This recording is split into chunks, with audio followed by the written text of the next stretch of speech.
closed session.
Is there any additions or corrections? If not, everybody please say aye. Aye. Minutes stand approved. First matter of discussion. Discussion relative to the utilization and funding of Housing Choice Voucher HCV Program, Section 8. Patrick? It's in Mr. Chairman, I serve as the executive director of the CDA, which oversees our housing in terms of from the CDA's perspective, but Steve handles the day-to-day operations of housing in the voucher program, and Danielle Carrington in our team. On Friday, we received a communication from our representative from HUD that was addressed to Jerry Motter and staff about our utilization of our voucher program. And we're in kind of unprecedented territory in terms of the extra funding that Section 8 has received. You can kind of see our funding for this year is around 3.9. I think traditionally we've been in the 3.2, 3.3 realm. And the HUD has a goal of, they'd like to see 100% utilization.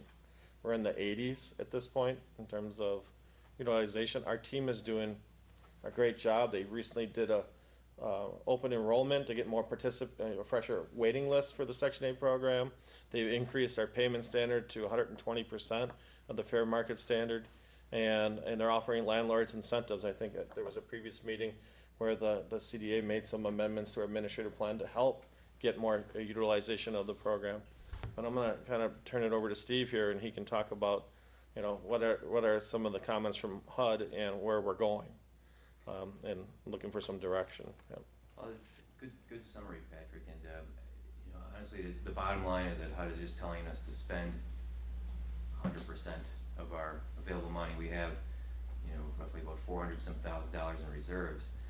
And as Patrick alluded to, the staff has done a number of things with our administrative plan to help try to bolster and get more vouchers out the door. The problem is that not everybody can always find a voucher. If you know, once the person has submitted their eligibility requirements and got through the paperwork, then they go out in West Dallas to look for an apartment. And if they can't find an apartment, whether it's a issue with maybe their soft skills or as far as finding a landlord that's willing to rent to them, or maybe it's just the shortage of supply, the issue is that, you know, that voucher goes unused, and they've got basically 120 days with an extension to find a home. And if they can't do it, then that voucher expires, and we go back to the list and further, you know, try to exhaust the list over time. So the problem is, I think, it's not for lack of staff not trying some new things to try to get more utilization and increase our success rate. I think some of the problem is could be some of our tenants and their, you know, in terms of their ability to find an apartment. Could be the housing supply. And there's a number of things. So one of the things we're thinking about doing, in addition, the things that were approved in our admin plan are fairly recent. The landlord incentives, you know, increasing the fair market rents value. So some of that is relatively new. So that will help spend down some of that reserve. But some of the other things, when we have group briefings here at City Hall, we have usually about 10 to 15 people that come in. We go over how you sort of go out and find a house, exercise that voucher, get it, you know, go over the requirements for that. We were thinking about maybe just trying to get attention of some of our landlords, maybe to have almost like you would at a job fair. You have some landlords, a handful of landlords here that are looking for tenants, and bring them in, try to align them with residents. That's one idea. Another idea was, we're going to be hiring a new housing navigator person, so we are shorter staffed. That should help. And then another idea was to consider outsourcing some of our housing quality inspections to a private consultant. We do about 500 housing inspections per year for the HCV Section 8 program. And if we were to save staff some of that time, if they're going out inspecting something, person's there, the person's not there, or the thing fails, there needs a reinspection. There's a lot of back and forth with housing inspections, and we could perhaps save some additional staff time, focus more on, you know, the landlord relationships, our tenant relationships, trying to again build that, increase that success rate. Those are some of the ideas. If there's any questions, I guess Patrick gave a great summary of the issue. The bottom line is, I'd saying spend all your money. So what Steve's, you know, if you look at our waiting list, we are calling people off, and it's around a 55% positive in terms of people will lease up, but it's taking too much time in terms of HUD's perspective to draw down money. We only get an admin fee when the units are leased. So when we do brief people, give them a voucher and say, go look, and they don't lease up, that's all just costs of admin that go nowhere. And we make $70 per month So per we unit. want to be successful. We want to be successful. That just pays for the program in itself. Is the only, we have been profitable in our housing authority in terms of making more admin money than what we're spending, but at the same time, it can only be used for Section 8 purposes. You know, it almost appears like you're spinning the wheels because there's an attrition rate. So many people are falling off each month as we're adding people. So it's a perpetual, almost feels like you're spinning your wheels, trying to find new people to be put on the program. You know, we're going to talk a little bit about this a little bit later, but market rate demand is influencing the landlords in our community to keep increasing rent because there's a market rate demand. So when you're trying to find people that affordable housing, I mean, it's easier to probably just go lease for a market rate than to do all the paperwork for a Section 8 program. So we're looking at all those various things. Now, there's also the fact, and this is up to the CDA and staff, is, okay, HUD, we're sorry, we just can't spend that much money. There's that aspect. The only bad thing about that is we're scored on how we utilize that money. And they can downgrade our housing authority to a lower level, and then we get less money each year. Now, that can be bad, it depends on the perspective. But there is definitely a need. How many people did we put on the waiting list this last time? There were 3,000 people. So, I mean, there is a need. The problem is, there's an evolution, it's probably nationwide going on in the housing market. We all know there's a housing demand. Market rate's strong, single family is strong. Maybe there's ways we can look at putting vouchers into a project base. So maybe an older apartment building that maybe is at the current rental rates, and we can help, underwrite some of the property and make it more stable with vouchers. We've done that to Beloit Road, senior housing complex with project-based vouchers. So there are creative ways that we can utilize these funds. Nothing's the quick fix other than just getting people leased up. But we are working, but HUD is monthly checking in with our team and kind of red flagging us because we're not hitting the benchmarks they would like to see. And I So- don't know that we're unique. I've asked HUD that before. I mean, show us a high performer, or maybe show us that we can't be the only one that's experiencing this. So, but Mr. Chair? yeah. Go ahead, Mr. Clark. Steve, who does the housing inspections at this time? Our housing staff, so Amy, Rob, and our the soon-to-be hired housing navigator. So we have basically three staff persons, and the majority of those inspections are all within the city of West Dallas. However, there are some people that were on our program that poured it out, or veterans that live outside the city of West Dallas and live in the city of Milwaukee. We have our housing staff going to the city of Milwaukee in some of these cases, and it's a tremendous amount of labor, staff time. Inspections take time. Not everybody's always at that, when you say that I'm gonna be here at 2 o'clock on a Thursday, sometimes people are there, but sometimes they forget or didn't put it in their calendar, so it's a lot of running around. So that's just one of the ideas that we're exploring. Go ahead, Ms. Donner. Is the staff time associated with those inspections billable to HUD? Yes, I mean, it's basically, yeah. It's your we're- admin Comes fee. out of that. Yeah, it comes out of the admin, yeah. Comes out of the 70? Mhm. So if we would outsource that to a third party, does that come out of the HUD funds? Yes. So,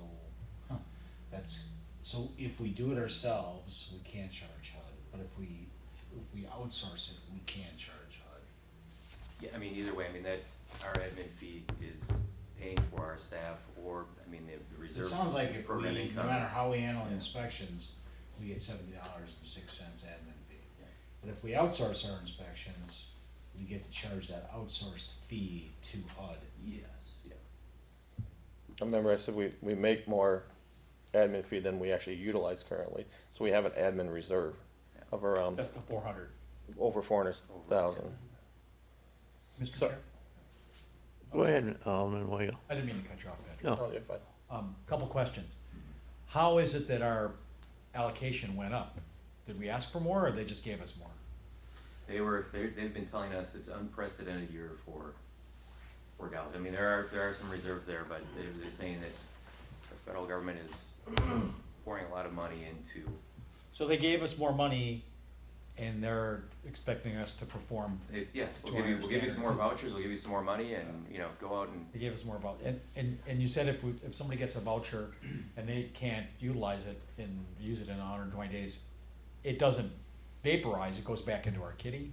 we would, that person loses that voucher. That and we voucher, the voucher still exists. Call the next Yeah. We person can on the give it to list, we can yeah. give it to the next person. So we're approved for 638 vouchers. Yeah.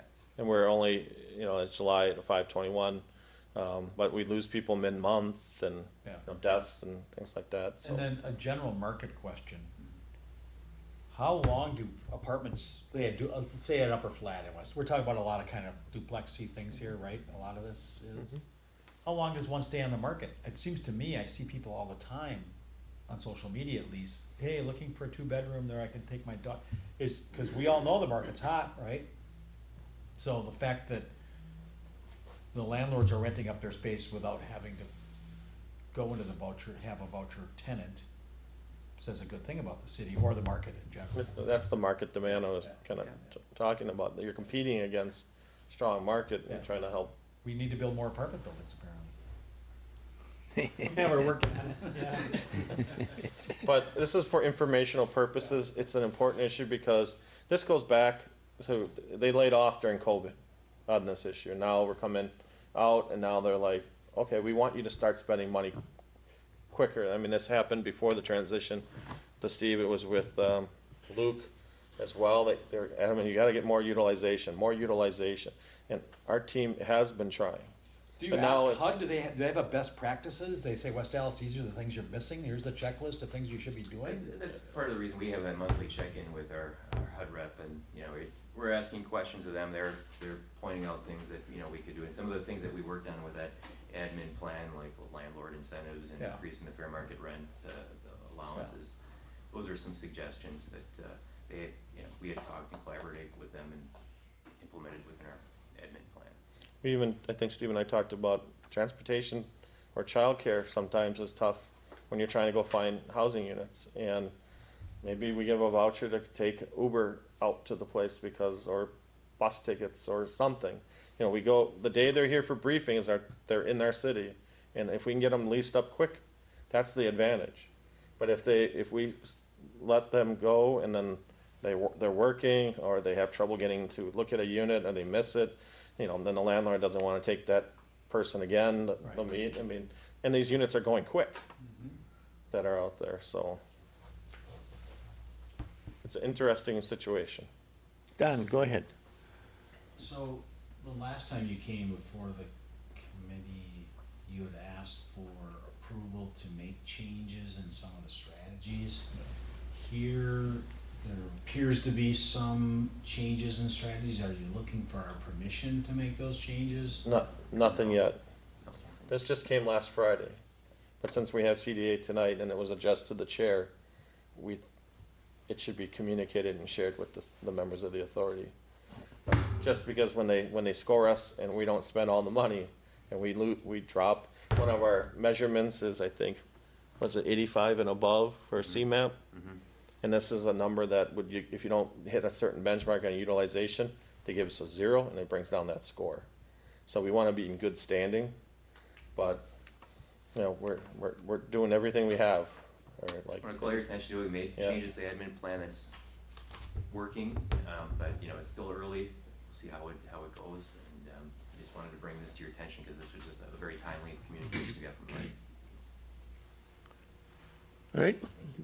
Okay, then we'll go to item number 2, resolution to approve professional engineering design services contract with Aris and Associates for design of parking lot at 6600 West Mitchell Street in the amount of $50,000. Patrick, you have the floor. Mr. Chair, I'm gonna turn this one over to Sean. I think last meeting we kind of discussed about this parking lot area, and we're working towards a resolution on that, and this is a step to help us advance this project. Go ahead, Sean. Yeah, so this is a proposal, you know, there's a 1.5 acre parcel east of 6771 CDA owned from our Kearney Trekker building, and also south of Oak Brewing. That the concept is to build out a parking lot to help support the redevelopment of the large, 42,000 square foot building, and to help support Oak as well. It would be in the number of parking stalls created would be in that 150, 175 parking stall range. Again, that parcel is also CDA owned, the 1.5 acre parcel. The thought right now in working with Baum Revision, who the CDA has a letter of intent with on 6771, is that the CDA would retain ownership of this parcel and build out the parking lot to support the redevelopment, the major investment that will be going in next door, as well as OPS. And so in order to do that, we contacted a number of design engineering firms to get bids to get estimates for, to design the parking lot. And so, Ayers came in the lowest, and we also had, bids from AECom as well. And, this was significantly lower than the others that we received, so. Mr. Chair? Go ahead, Alderman Weigel. So the blue line isn't really what we're talking about. We're talking about just the rectangle that would be, It comes down, yep, because Baum Revision would eventually potentially own the long skinny parcel. Yep. But we're just talking about the parking lot. So this isn't like designing the front entrance. Where would Baum's front door be? yep. Yeah, so that it'd be important that that all kind of fits together there, so traffic flows well, and there'd be is that gonna be a shared use driveway coming in from one driveway for Yep. both buildings? Right, yep, so there's, they'd consolidate to one driveway, one shared driveway that would, have a drive that runs north-south from, Nashville to Mitchell. And the only other entrance would then be to Mitchell, there wouldn't be anything onto whatever, Nothing 66, whatever that. Over here? No, 68, no. 68. No, yeah, nothing over there. If anything, there might be a request, I think they mentioned to us, like a loading spot. Yeah, yes, For like, if you're delivering flowers or something. Oh, I just- can see that. Just yeah. kind of an Yeah, odd like street. a person door, yeah, just to, so there's gonna be no pedestrian access on the west side of that building. correct.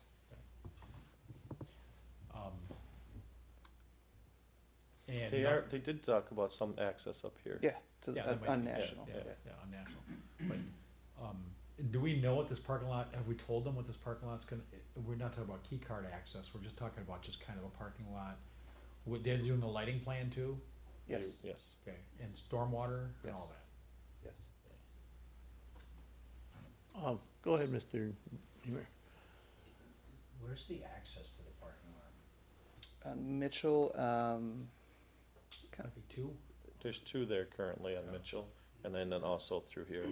There was also access through here at one point. Would the Mitchell Street access remain?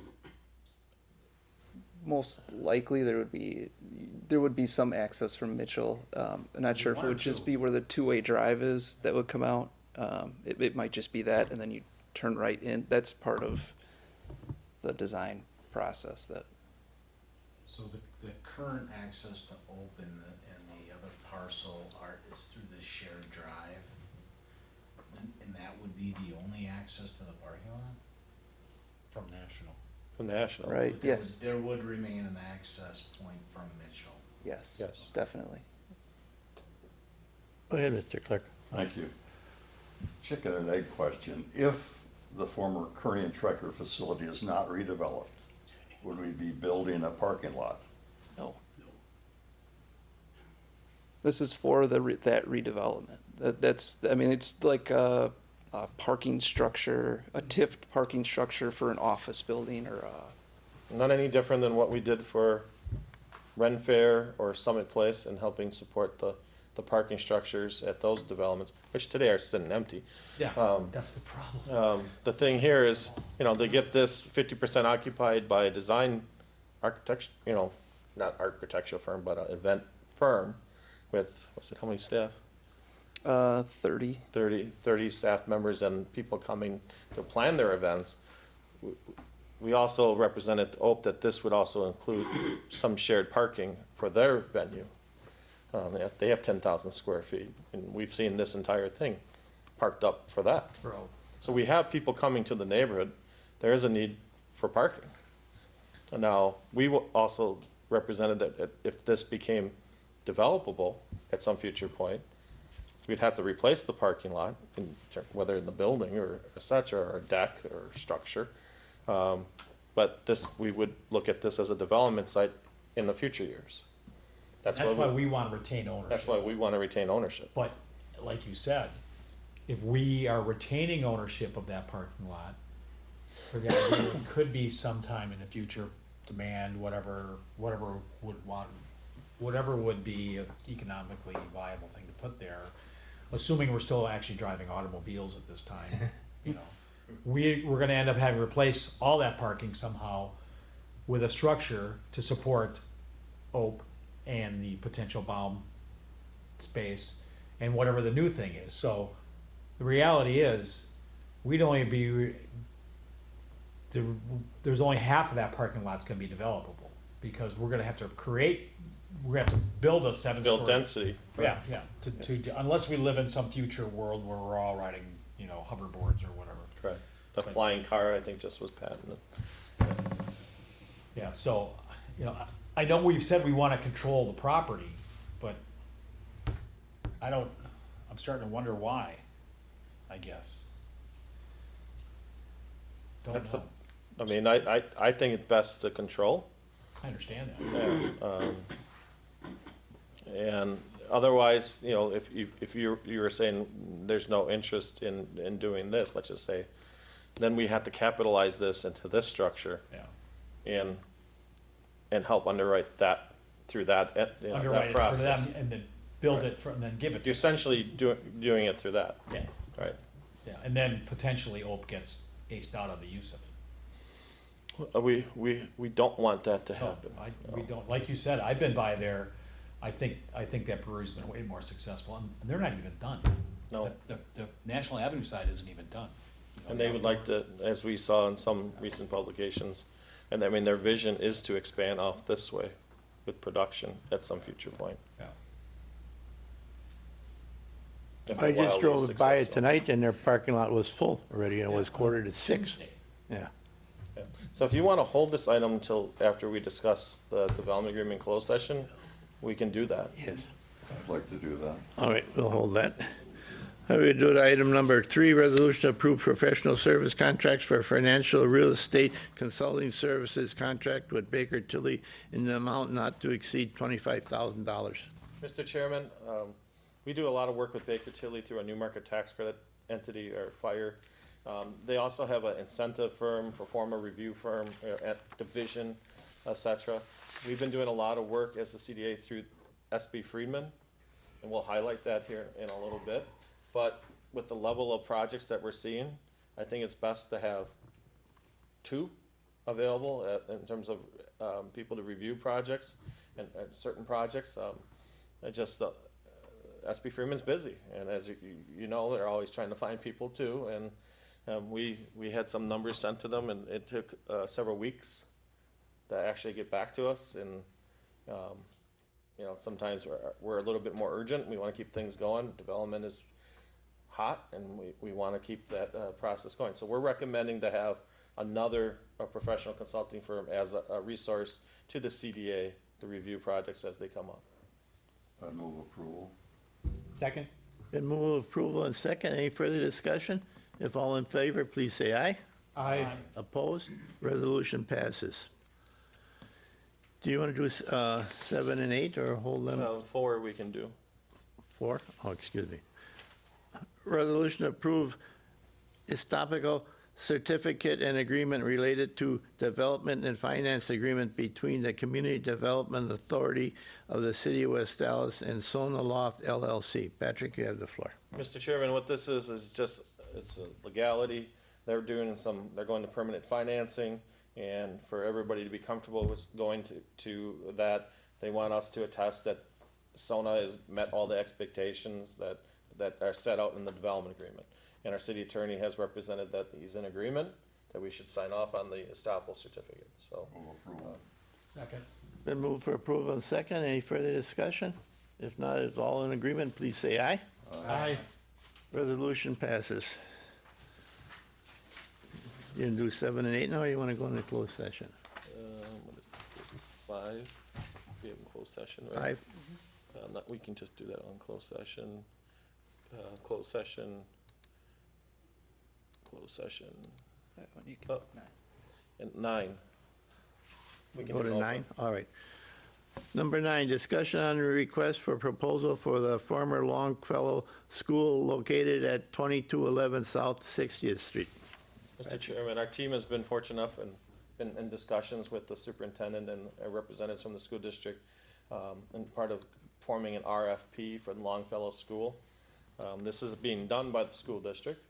We'll be part of the review committee that we hope be part of that process, as they come in. The deadline is August 10th. It is, as a team here, we did get this, I think, on a survey for historical preservation. It's eligible for historical tax credits, which is really a program that could benefit the renovation of the school. You can see it has some architectural features. It's common in some communities to see what they can do to renovate these such properties. You can see the site is fairly large in terms of 2.45 acres. The one thing to note is, this is a playground. And through the planning, we emphasize to the school district, these open spaces and spaces like the playground are important to the neighborhood. I think it's a fair distance to get over to Liberty Heights from here. And, how this gets into the final plan is, we'll see how the proposals come in, but that's something that we said should be part of the review. So this is out there. We had a couple inquiries about asking for more information from developers. There have been, sometimes these are attractive to tax credit investors, housing tax credits, workforce housing type of proposals. I'm not saying that's what's happening here, but these projects do lend themselves well to such that nature. So we'll see what happens and how the school district positions it. But often these projects come back and ask for if it's going to be redeveloped. As we know, they'll approach us for city support or maybe a TIF or other mechanisms. So I just wanted to make sure that you're aware that this is out there and moving forward. So, any questions on that? Mr. Chair?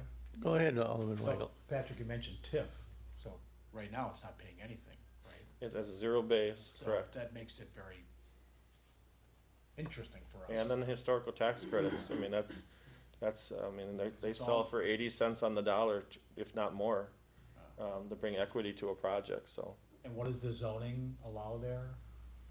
I believe it's commercial, multifamily. Yeah, Yeah. yeah, you do it. I know we had one developer kind of lay out some vision where he had townhomes in the back, and he was just spitballing before this. I think that we shared that before, but I think there was a neighborhood meeting conducted by the school district as well that they asked the neighbors what they wanted to see. I don't know if you attended that at all or anything, or any alderman, but there was the general consensus, I think, from the neighborhood was, making sure there was some playground. And we had this discussion, as I think from a city's perspective, a number of years ago when the schools closed, that the open spaces are gonna become critical to the Like we neighborhoods. did at Roosevelt. Right, Yeah. so, And we will help, we're gonna have a lot of control in what goes there, because probably anything that happens there is gonna want some city help. Right? we represented as a team that this is a partnership, that I know they have a listing price, but as you know, it's hard to ask for a listing price if they're gonna come and ask for public support Yeah. here, so it's a balance. We have to figure out what's reasonable to help advance this.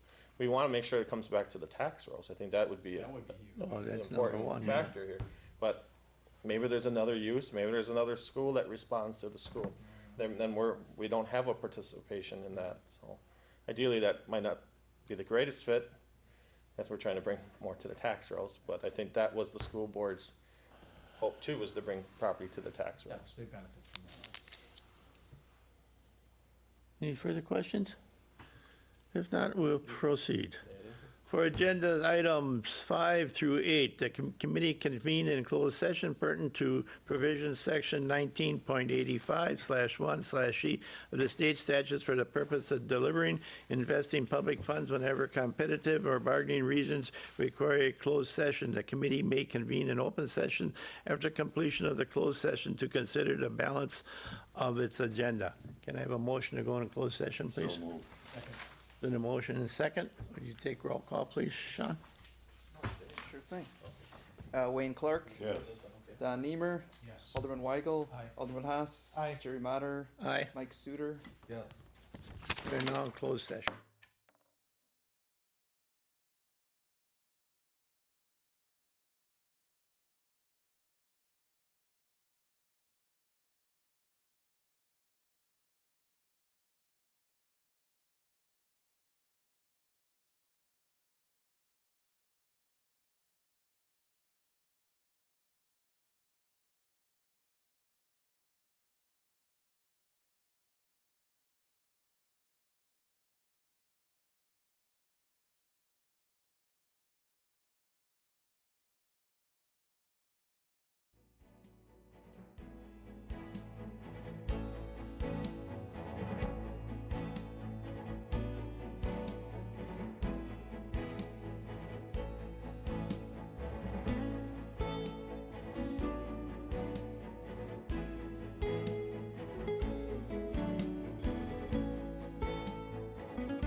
go item number 2 here. Resolution to approve professional engineering design service contracts with Harris and Associates for the design of the parking lot at 6600 West Mitchell Street in the amount of $50,000. I move approval. Second. It's been moved for approval. Second, any further discussion? All in favor, please say aye. Aye. Opposed? Resolution passes 1-0. I move we adjourn. All in favor? Aye. Please say aye. Motion, meeting adjourned.